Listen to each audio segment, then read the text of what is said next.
بسم اللہ الرحمن الرحیم۔ امام اہل سنت مجدد ملت حاضرہ مؤید ملت قاہرہ الشاہ امام احمد رضا خان فاضل بریلوی ونور اللہ مرقدہ کے حوالے سے آپ نے بہت خوبصورت سوال کیا، جس طرح کہ ابھی آپ کی خدمت میں گویا کہ اور ناظرین کی خدمت میں مفتی صاحب نے بڑا تفصیلی اس تاریخی خاکے کو پیش کیا۔ آپ نے بھی اس میں جو پرمغز سوال کیا، میں اس پر آپ کو داد دیتا ہوں۔ بہت شکریہ۔ کہ اعلیٰ حضرت امام اہل سنت جن کی ولادت طیبہ 1272 اور وصال 1340، اور اس کو اگر انگریزی جس کو عیسوی ہم کہتے ہیں اس سے لے لیا جائے، جس کو ہم انگریزی سال کہتے ہیں،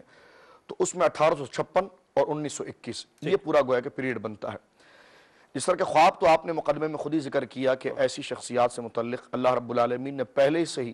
وہ بشارت آپ کے والد گرامی امام المتکلمین مولانا نقی علی خان صاحب رحمۃ اللہ علیہ کو عطا فرمائی تھی۔ اعلیٰ حضرت امام اہل سنت کی ولادت کے بعد کے واقعات، جس طرح کہ 4 سال کی عمر میں آپ کا ناظرہ قرآن کو ختم کر لینا، 6 سال کی عمر میں علماء کے مجمع میں میلاد کے موضوع پر تقریر کرنا، انسان کی عقل حیران ہو جاتی ہے کہ تفرد امام اہل سنت کا جو ہے، اس میں سے ایک بات میں پیش کر کے پھر اپنے موضوع کی طرف آتا ہوں کہ 8 سال کی عمر جب ہوئی تو ہماری درسی کتابوں کے اندر گرامر کی ایک مضبوط کتاب اور ایک مضبوط کتاب کی شرح کے طور پر ایک ضروری کتاب پڑھائی جاتی ہے، وہ ہدایت النحو ہے۔ یہ گرامر کی قبلہ جنید صاحب ایک بڑی مضبوط کتاب ہے۔ اس کے بعد کافیہ پڑھائی جاتی ہے، اس کے بعد مولانا جامی کی ملا جامی پڑھائی جاتی ہے۔ یہ اپنے تسلسل کے ساتھ ہے، اگر یہ کتاب سمجھ میں نہیں آئی تو وہ نہیں آئے گی، وہ سمجھ میں نہیں آئی تو وہ نہیں آئے گی، یعنی بتدریج آپ اپنا بتدریج وہ ایک سلسلہ چلتا ہے۔ انسان کی عقل حیران ہوتی ہے کہ اس وقت استاذ کو پڑھانے کے لیے بڑی مشکل ہو جاتی ہے کہ ایک کم عمر طالب علم ہے جس کا ذہن بھی بڑا محدود ہے، اور اس کے ذہن کے اندر اتنا علمی مواد اونڈھیلنا ہے، عربی گرامر جو ایک بڑی وسعت رکھتی ہے۔ آپ حیران ہوں گے کہ عربی گرامر کی جو کتاب ہے ہدایت النحو، امام اہل سنت کو استاذ پڑھاتے ہیں اور دیگر کتب بھی پڑھاتے ہیں۔ استاذ کہتے ہیں بیٹا تمہارا حال کیا ہے، مجھے پڑھانے میں تو دیر لگتی تو لیکن تمہیں یاد کرنے میں دیر نہیں لگتی۔ امام اہل سنت نے 8 سال کی عمر میں اس ہدایت النحو کی عربی میں شرح مرتب فرمائی۔ یہ تو آپ کا تدریسی نظام خود مرتب، خود عربی زبان میں 8 برس کی عمر میں وہ کتاب پڑھانا ایک مشکل مرحلہ، سمجھانا دوسرا مشکل مرحلہ،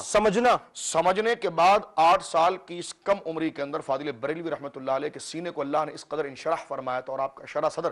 علم دین کے لیے اتنا ہو چکا تھا کہ آپ نے عربی زبان جو آپ کی مادری زبان نہیں تھی، آپ تو اردو بولتے تھے، لیکن آپ نے عربی زبان کے اندر، عربی زبان کے قالب کے اندر اپنی تمام مافی ضمیر کو اونڈھیلا اور اس کتاب کو بڑے قدر و منزلت کے ساتھ دیکھا گیا۔ اسی دوران ایک بات میں عرض کروں کہ قبلہ مفتی صاحب نے اشارہ فرمایا کہ 14 سال جو افتاء کی آپ کی ابتدا ہے، ہاں وہی بن جاتا ہے 13 سال 10 ماہ کے درمیان وہ 14 سالی، لیکن اس سے پہلے ایک بات میں آپ کی خدمت میں عرض کروں کہ قبلہ جنید صاحب یہ 8 سال امام اہل سنت کی زندگی کا ایک بہت انقلابی پہلو رہا ہے۔ حالانکہ بندہ سن شعور کو پہنچتا تو اس مرحلے پر آتا ہے، اور اس عمر کو عموماً جو ہے کہ وہ شعور کی زندگی بھی نہیں کہا جاتا، لیکن امام اہل سنت رضی اللہ تعالیٰ کا مقام یہ ہے کہ 8 سال کی عمر میں آپ اپنے والد گرامی کے دارالفتہ میں تشریف فرمایا۔ علماء رامپور کا ایک فتویٰ آپ کے والد صاحب کے پاس آیا کسی مسئلے پر، اور علماء رامپور آپ تاریخ ہند پڑھ کر دیکھیں کہ علمی اعتبار سے دہلی کے بعد رامپور کی سرزمین علمی پختگی کے اعتبار سے ایک اپنا نام رکھتی تھی۔ اب رامپور کے ان علماء کا فتاوے جب امام اہل سنت کا ایک فتویٰ آیا جس پر بالتدریج ایک ساتھ تمام علماء کی تصدیقات موجود تھی۔ امام اہل سنت کی عمر 8 سال ہے، آپ نے اس موقف سے اختلاف فرمایا اور اپنے موقف کی دلیل قائم فرمائی، اور وہ فتویٰ پھر رامپور کے سب سے جید عالم حضرت قبلہ سید ارشاد حسین رامپوری رحمۃ اللہ علیہ کی خدمت میں پہنچا، جس پر انہوں نے بھی دستخط کیے ہوئے تھے۔ تو امام احمد رضا فاضل بریلوی نے 8 سال کی عمر میں جو اختلاف فرما کر جو رائے پیش فرمائی تھی،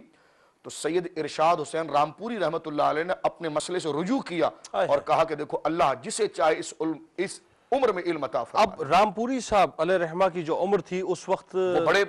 مفتی اعظم تھے، بہت بڑی شخصیت تھی، اور اعلیٰ حضرت امام علیہ سنت کی عمر جو ہندوستان میں مفتی اعظم کی ڈیزگنیشن پہ موجود، رامپور کی سرزمین ان کے تقریباً تلامذاؤں سے بھری ہوئی تھی۔ ظاہر ہے رامپور کا پورا بیک گراؤنڈ آپ نے وضاحت کر دی کہ دہلی کے بعد جو ہے۔ اس میں ایک بات جو میں عرض کروں کہ یہ انقلاب کیسا ہے، اس کو دیکھنے کے بعد عرب کے علماء نے اس صداقت کو بیان کیا، فرمایا دیکھیں صحیح ہر نبی آیا معجزہ لے کر آیا، اور اس کے معجزے اس کی زندگی کے اندر ہی رہے۔ بالکل ٹھیک۔ سید عالم صلی اللہ علیہ وسلم وہ جامع صفات شخصیت ہیں، اور وہ اللہ رب العالمین کے رسول ہیں، اور اللہ رب العالمین کے محبوب ہیں کہ جو معجزہ بن کر آئے، اور آپ کا معجزہ آپ کی شخصیت تک، آپ کی